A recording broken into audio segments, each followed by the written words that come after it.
अंबज्ञ। माझं नाव सुरेश भीमराव सगणे, राहणार दारवा। माझा मुलगा शेखर सुरेश सगणे हे 2010 पासून बापूच्या याच्यात आहे। पण त्याच्यासोबत सुद्धा आम्ही मुंबईला त्यांच्याकडे येत होतो, तेव्हापासून मी पण यायला लागलो। तर काल आमच्या इथं नाही बापूचे पादुका पूजन करायचं ठरवलं होतं। तर असं झालं, मला एक अनुभव आला बापूचा की मला पादुका आणायला इथून 60 किलोमीटर जायचं होतं। पुसदहून पादुका आणायच्या होत्या। तर त्यात असं झालं, मला इकडं काम होतं तर वेळ झाला, तर उपासना भेटायला पाहिजे होती अशी माझी इच्छा होती, पण उपासना काही भेटली नाही, मला उशीर झाला।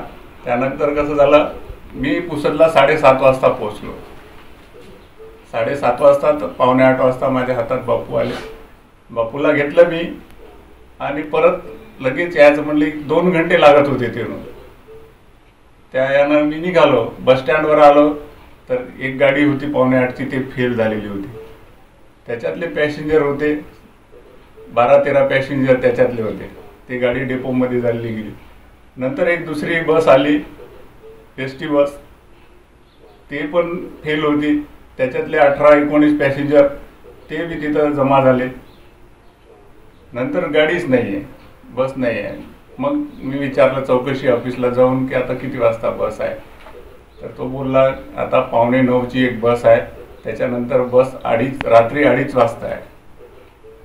तर ते बस त्या बसचं कसं झालं बा, त्याचं डिझेल संपलं, तो पण डेपोमध्ये गेली, तिथले पॅसेंजर सगळे बाहेर उतरले, तिथं 90-95 पॅसेंजर झाले।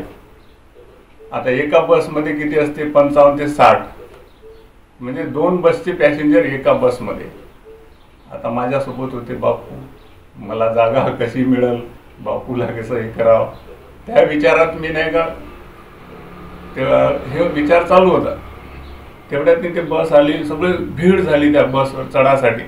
आता बापूला घेऊन चढावं कसं, तर मग बापूला मी डोक्यावर घेतलं, एका हाताने डोक्यावर पकडलं, एका हाताने ते दरवाजा पकडला, चढलो। आतमध्ये लोक असे लोटालाटी चालू होती। आता म्हटलं जागा नाही, कसं करावं, काय करावं। तर एक माझा ओळखीचा माणूस तो मला आवाज देऊन राहिला मागं, सगणे साहेब इथे या, तुमच्यासाठी जागा ठेवली म्हणे। म्हणजे तो बापूच आहे असं मला हे झालं, माझ्या अंगाला काटे येतात। म्हणजे बापूचा हे अनुभव खरं जाणून घेतला मी काल। नाम अंबज्ञ।